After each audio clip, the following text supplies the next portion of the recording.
जय श्री कृष्ण मित्रों, आइए देखते हैं सुमित ज्ञान यूट्यूब चैनल में। स्वागत है सभी दर्शकों का हमारे सुमित ज्ञान यूट्यूब चैनल में। और सभी दर्शकों से हमारी तरफ से जय श्री कृष्ण, जय जय श्री सीताराम। आग्रह है आप लोगों से कि हमारी इस कथा के साथ अंत तक आप जुड़े रहें, तभी पाएंगे संपूर्ण जानकारी की महाराज वीर विक्रमादित्य अपने जीवन में कितनी कठिनाइयों को झेल करके और इस मुकाम तक पहुंचे। जिस समय राजा भोज ने महाराज वीर विक्रमादित्य की सिंहासन बतीसी निकलवाई, उसमें से 28 पुतलियां निकली और पहली पुतली रतन मंजरी राजा भोज से समझा करके बोली कि हे महाराज, आप जिस सिंहासन की ओर बढ़ रहे हो उस पर बैठने के आप अधिकारी नहीं हो। हे राजा भोज, मेरा नाम रतन मंजरी है। हम इसलिए हंसी हैं कि आप उस राजा जैसे नहीं जो वास्तव में सिंहासन पर बैठने का अधिकारी था और बैठा करता था।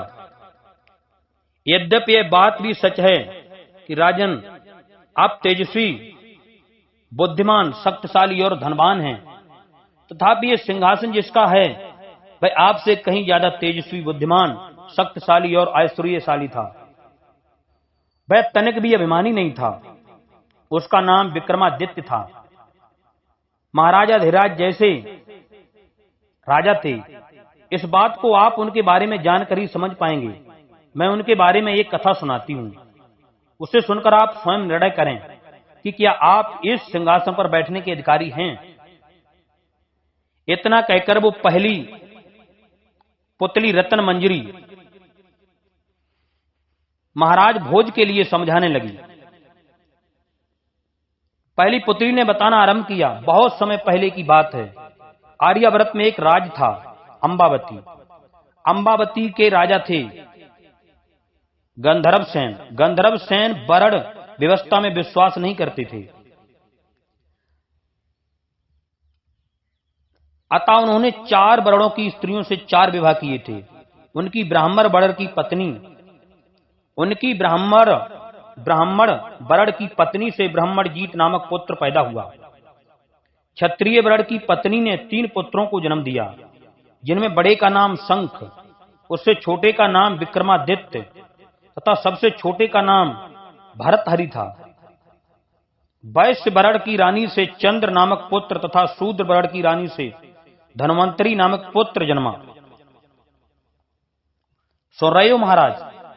क्षत्रिय वर्ण की पत्नी ने 3 पुत्रों को जन्म दिया, जिनके बड़े का नाम शंख, उससे छोटे का नाम विक्रमादित्य तथा सबसे छोटे का नाम भरतहरि था। वैश्य वर्ण की रानी से चंद्र नामक पुत्र तथा शूद्र वर्ण की रानी से धन्वंतरी नामक पुत्र जन्मा। ब्राह्मणीत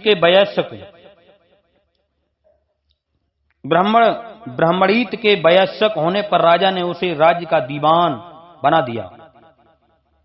उस समय राज्य में अशांति फैली हुई थी, जिसके कारण ब्राह्मणीत राज्य का काम काज ज्यादा दिन ना निभा सका। राज्य में व्याप्त अशांति से घबराकर एक दिन वह राज्य से बाहर चला गया। इधर उधर भटकते रहने के बाद वह धारा नगरी जा पहुंचा। धारा नगरी में जब जा पहुंचा, जहां उसके पूर्वज राज्य करते थे, उसने वहां किसी तरह जोड़ तोड़ करके दरबार में उच्च स्थान प्राप्त कर लिया। फिर वहां के राजा का वध करके सत्ता हत्या ली। कुछ वर्षों के बाद उसके मन में उज्जैन लौटने का विचार आया, पर उज्जैन पहुंचते ही उसकी मृत्यु हो गई। उधर राजा का क्षत्रिय वर्ण की पत्नी से उत्पन्न पुत्र शंख अक्सर इस बात के लिए आशंकित रहने लगा कि उससे छोटे विक्रमादित्य पर राजा की ज्यादा कृपा दृष्टि है, कहीं वे उसे अपना उत्तराधिकारी नियुक्त न कर दें। अतः उसने एक दिन अपने सोते हुए पिता पर हमला करके उनकी हत्या कर दी और खुद को राजा घोषित कर दिया। हत्या की खबर पाकर उससे छोटे 4 भाई विक्रमादित्य, भरतहरि, चंद्र और धन्वंतरी राज्य से भाग निकले। शंख ने पीछा करवाकर अपने 3 भाइयों को मौत के घाट उतरवा दिया, पर अपने से छोटे भाई विक्रमादित्य को वह खोज न पाया।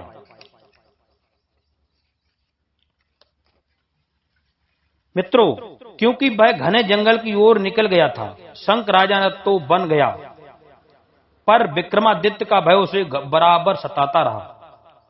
वह हर समय संकित रहता था कि किसी पड़ोसी राजा से सहायता लेकर विक्रमादित्य राज्य पर आक्रमण कर अपने प्रिय पिता की हत्या का प्रतिशोध न ले ले।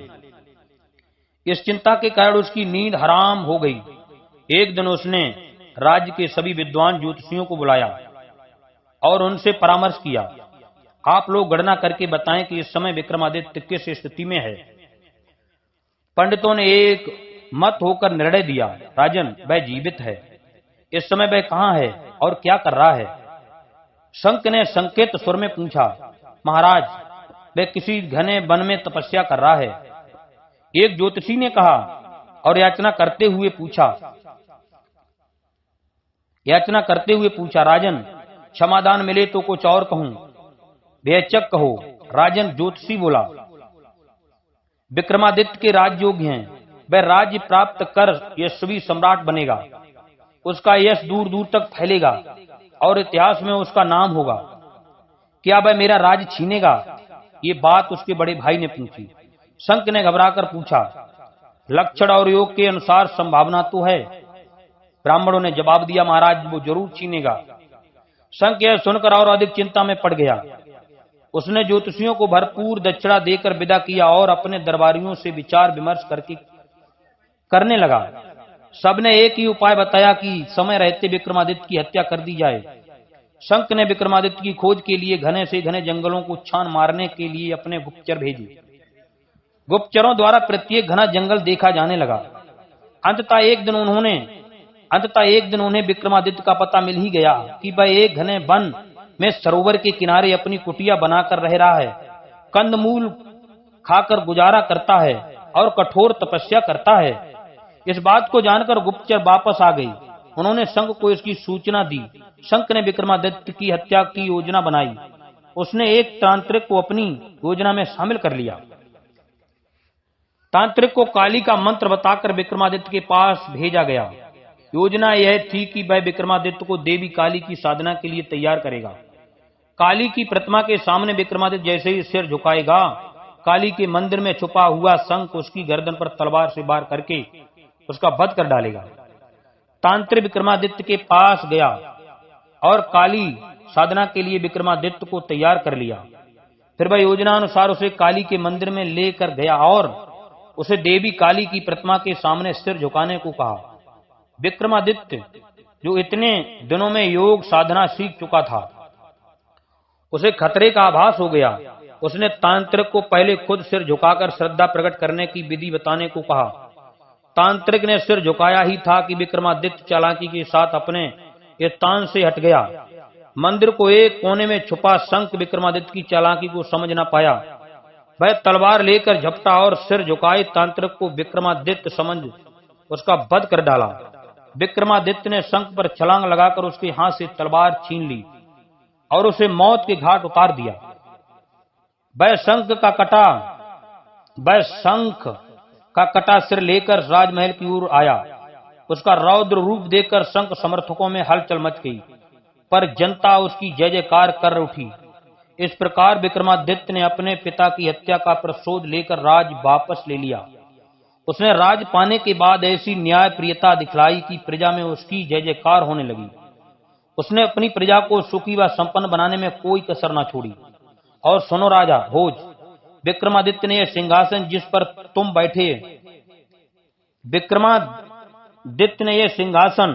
पर तुम बैठना चाहते हो, कैसे प्राप्त किया?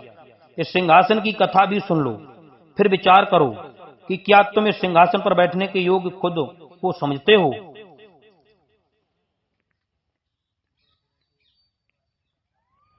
एक दिन की बात है, राजा विक्रमादित्य जंगल में शिकार को गए। काफी भटकने के बाद उन्हें एक हिरण नजर आया। उन्होंने उसका शिकार करने के लिए हिरण का पीछा किया। हिरण का पीछा करते करते राजा विक्रमादित्य अपने सैनिकों से बिछुड़कर न जाने कितनी दूर निकल गए। हिरण भी हाथ न लगा, राजा भी मार्ग भटक गए। वे इधर उधर भटक ही रहे थे कि उन्होंने दूर से एक शानदार चमकता हुआ महल देखा।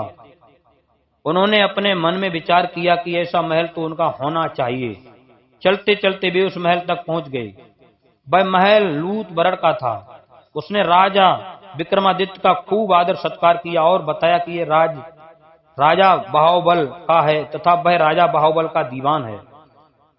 लूत बरड़ ने विक्रमादित्य को बताया कि आप यशस्वी राजा बनेंगे, मगर उसके लिए आवश्यक है कि राजा बाहुबल आपका राज तिलक करें। दीवान लूत बरड़ के परामर्श पर विक्रमादित्य राजा बाहुबल से मिलने आया। राजा बाहुबल ने भी विक्रमादित्य का उचित सत्कार कर उन्हें अपना अतिथि बनाया। दीवान लूत बरड़ ने विक्रमादित्य के साथ रहते हुए अपने राजा बाहुबल की प्रशंसा करते हुए बताया कि आप बाहुबल दानी ही नहीं महादानी हैं। उसने कहा, आप अवसर पाकर उनसे यह अद्भुत सोने का सिंहासन मांग लीजिए। इसे भगवान शिव ने प्रसन्न होकर उन्हें भेंट कर दिया था। वह सिंहासन आपको चक्रवर्ती सम्राट बना देगा। बाहुबल ने विक्रमादित्य का तिलक कर उन्हें चक्रवर्ती राजा घोषित कर दिया।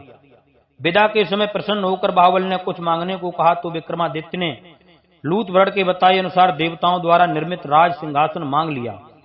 राजा बाहुबल ने उन्हें सिंहासन का सच्चा अधिकारी समझकर वह सिंहासन देने में कोई संकोच नहीं किया और उन्हें सिंहासन सहित अपने राज्य से प्रेम पूर्वक विदा किया। उस अद्भुत सिंहासन को लेकर राजा विक्रमादित्य जब अपने नगर पहुंचे तो नगर की जनता उसे देखने उमड़ पड़ी। राज सिंहासन की चर्चा दूर दूर तक फैल गई और दूर दूर से राजा महाराजा राजा विक्रमादित्य को बधाई देने वहां पहुंचने लगे। उन्हें बहुमूल्य उपहार भेंट किए गए। उस सिंहासन की वजह से सभी राजाओं ने इस बात को माना कि राजा विक्रमादित्य पर देवताओं की असीम कृपा है। उन्होंने उन्हें चक्रवर्ती सम्राट मान लिया है। मित्रों, उसके बाद राजा विक्रमादित्य ने एक बड़ा अनुष्ठान किया जिसमें उन्होंने 1.25 लाख कन्याएं और इतनी ही गाय दान में दी। 1 बरस तक निरंतर पुराणों की कथाएं सुनी और उस अनुष्ठान को इस ढंग से पूरा किया कि पूरे विश्व में उनकी योग गाथा का गुणगान होने लगा। इतनी कथा सुनाकर रत्न मंजरी ने राजा भोज से पूछा, अब बताओ राजा भोज, क्या तुमने पराक्रम से राज प्राप्त किया है? क्या बाहुबल जैसे किसी राजा ने तुम्हारा राज तिलक किया है? क्या तुमने ऐसा कोई अनुष्ठान किया जैसा राजा विक्रमादित्य ने किया था? यदि नहीं किया तो इस सिंहासन से दूर रहो। इस पर बैठने का अधिकारी वही है जो राज विक्रमादित्य जैसा प्रतापी, यशस्वी, न्यायप्रिय और प्रजापालक हो। इतना कहकर सामने आ खड़ी पुतली पीछे हटकर अपने स्थान पर जाकर समा गई। राजा भोज और उसके सभी दरबारी ठगे से खड़े पुतली रत्न मंजरी के कथन पर विचार करते रह गए।